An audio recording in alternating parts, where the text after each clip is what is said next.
Alright, so big scoop just dropped from Insider Gaming and Jeff Grubb. And yeah, this ties directly into Summer Game Fest coming up, so let's break it down. Apparently, Sony is cooking up something for next month, but before you get too hyped, Grubb doesn't think it's a major showcase. He literally said they're doing something in June. Now, is that going to be a big showcase? I don't think so. So what is it then? According to him, it's probably going to be another State of Play. Not confirmed 100%, but that's the vibe he's getting. He mentioned they've been going back and forth internally, showcase or State of Play, and it sounds like they landed on the smaller option. Now, just to jog your memory, Sony's last real State of Play was back in February. That one had stuff like Monster Hunter Wilds, Sonic Racing Cross Worlds, Splitgate 2, Mind's Eye, and more. Then, in April, they did that mini one just for Borderlands 4. But here's the spicy part. June is stacked. You've got Summer Game Fest, Xbox Games Showcase, PC Gaming Show, and even Nintendo is making noise with the Switch 2 drop on June 5th. That leaves Sony as the only one of the big three that hasn't officially said anything. So now the question is, when's it happening and what are they gonna show? First up, the big one, Death Stranding 2. That game drops on June 26th. So of course, Kojima's gonna slide in with one last trailer. Probably weird, probably epic, probably makes you question your existence. Can't wait. Then we've got Ghost of Yotei. That's the sequel to Ghost of Tsushima, and it's supposed to launch in October. Honestly, a gameplay reveal here would slap. Show us those duels. Show us that snowy mountain aesthetic. Just give it to us, Sony. Next, Monster Hunter Wilds. Now I know we've seen it before, but this would be a good time to show off what's next. Maybe post-launch content or co-op features. And then there's Saros. Yeah, Housemarque's new game. The Returnal devs. It's not dropping till 2026, but we might get an early look or teaser to set the tone. Now let's get into the wildcard. Stuff that isn't confirmed, but it's in the air. Marvel's Wolverine. You remember that? Insomniac's next big thing? We haven't heard a peep in a while, but I've got a feeling. Maybe it's just cinematic, maybe gameplay, but something tells me we're due for an update. Lost Soul Aside might show up too. It's this flashy anime-style action RPG that's finally dropping later this year. Been in development forever, so maybe this is its moment. Fairgames is a toss-up. That's that PvP heist game from Haven. It's had some rough press with the studio founder leaving, but Sony's still invested in live service stuff. They might want to show it off just to keep the narrative alive. And you know what else? Metal Gear Solid Delta, Snake Eater. That's launching in August. It's literally the perfect time for a new trailer or a collector's edition reveal. Fans are begging for it. And now for the curveballs. There's talk of a new Astro Bot game. Could be a surprise drop, maybe a teaser, who knows, but it's definitely on the radar. And Naughty Dog? Yeah, they're working on something. It's not The Last of Us Online. It might not even be The Last of Us 3, but something is coming. We could get a cryptic teaser or a full reveal, and finally, Sony might show some love to the India Hero project. There's a game called Mukti that's been making waves. It tackles human trafficking in a very grounded, story-driven way. If they want to highlight global talent, this could be a standout moment. Let's talk about Stellar Blade. This game didn't just sell well. It exploded. Shift Up had such a good year, they literally handed out PlayStation 5 Pros and bonus rewards to their employees. That's not a rumor. That's real. And with a PC version now confirmed for June 11th, yeah, this train isn't slowing down anytime soon. But here's the twist. We might be getting Stellar Blade 2 way sooner than expected. So Shift Up did a presentation on May 16th, right? It was one of those investor-style slideshows, but buried in there, on page 19 to be exact, there's a chart showing all their current and future plans. They go over Goddess of Victory, Nika, a mystery title called Project Witches, and yes, Stellar Blade. And under Stellar Blade's section, it straight up lists two things. Platform expansion, which we already know is the PC release,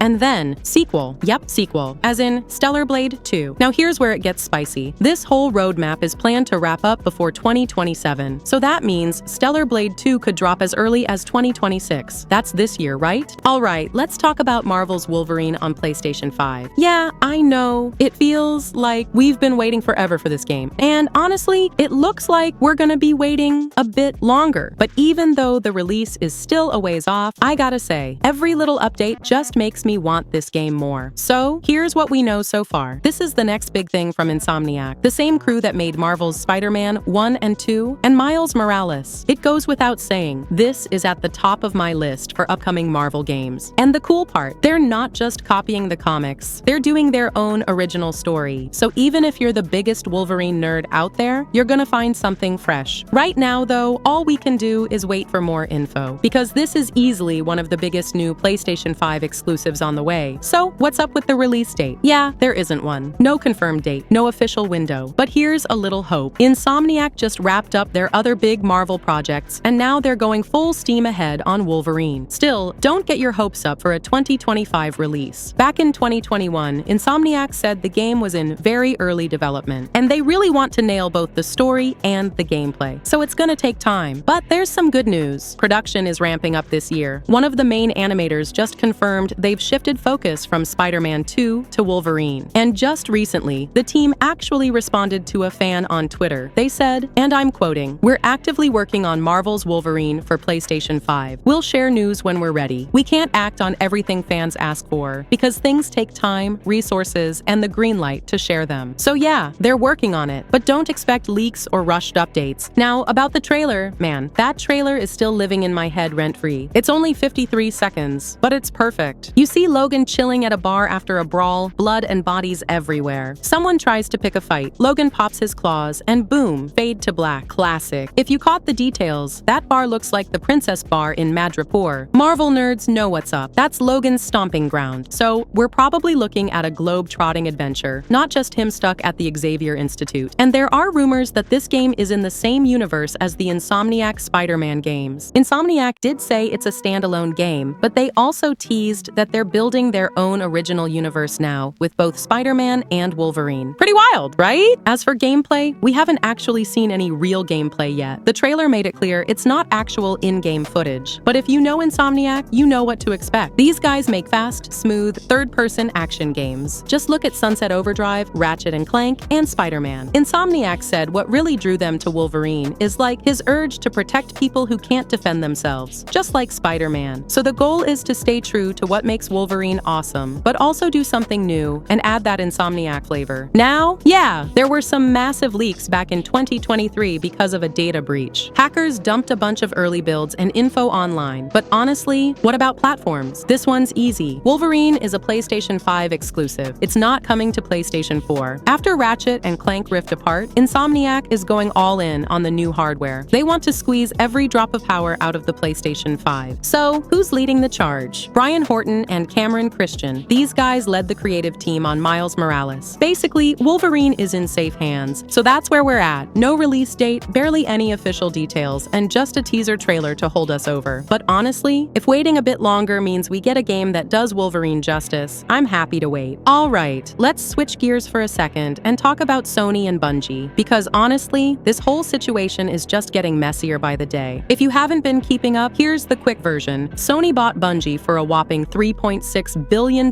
back in 2022. Yeah, billion with a B. And everyone thought, okay, this is gonna be huge for PlayStation. Destiny, new IPs, maybe even more exclusives, right? But fast forward to now, and it's kind of a disaster. Bungie's been hit with layoffs, Destiny 2 is struggling to keep players, and there's all this drama about management clashing with Sony's higher-ups. A lot of people inside Bungie are apparently not happy with how things are going, and the player base is super vocal about the state of Destiny 2. The latest, reports say Bungie's leadership is butting heads with Sony, especially over how much control Bungie keeps over its own games. Remember, Sony promised Bungie would stay independent when they made the deal. But now, there are rumors Sony is stepping in more, trying to push Bungie to deliver, especially since the revenue hasn't exactly been amazing. On top of that, Destiny 2's big expansions aren't hitting like they used to. The last one, the final shape, keeps getting delayed. People are worried the magic is gone, and honestly, even hardcore Destiny fans are burning out. To make things worse, some Bungie staff reportedly lost their PlayStation Studio perks after the acquisition. There's even talk that if Bungie doesn't turn things around, Sony could start calling more of the shots, or, in the worst-case scenario, make some big changes at the studio. So, what started as this dream partnership is quickly turning into a nightmare for both sides. Sony wanted a live service powerhouse, but right now, Bungie's not delivering, and the pressure's on. Will Bungie bounce back, or are we about to see an even bigger shakeup? Either way, the Sony-Bungie drama is just heating up, and you can bet I'll be keeping an eye on it. Let's talk about the latest PlayStation drama. Jade Raymond, the founder of Haven Studio, just left the company. Sony made it official through a Bloomberg report, but they didn't really give a reason. The timing is a little suspicious, though, since this comes just weeks after Haven's live service PS5 game had its big external test. And apparently, not everyone was thrilled with with what they saw. Developers are worried about how far along the project actually is. And honestly, I can't blame them. Now, in classic PR style, Sony said all the right things. Jade was an incredible partner. They're grateful for her leadership, and they wish her all the best. You know the drill. But the bigger question is, what happens next? Sony says they're still committed to Haven Studios and the game, but let's be real. PlayStation's track record with live service games is kinda shaky lately. Helldivers 2 was a huge hit, but Concord flopped right out of the gate, and they've already canceled a bunch of projects, including that rumored God of War spin-off. So, with Fairgame supposedly still on the way in 2026 after another delay, you gotta wonder, is Sony's live service push falling apart, or can they still pull it off? What game do you want to see at the next PlayStation State of Play? Do you think Marvel's Wolverine will finally show up this time, or are we in for another tease?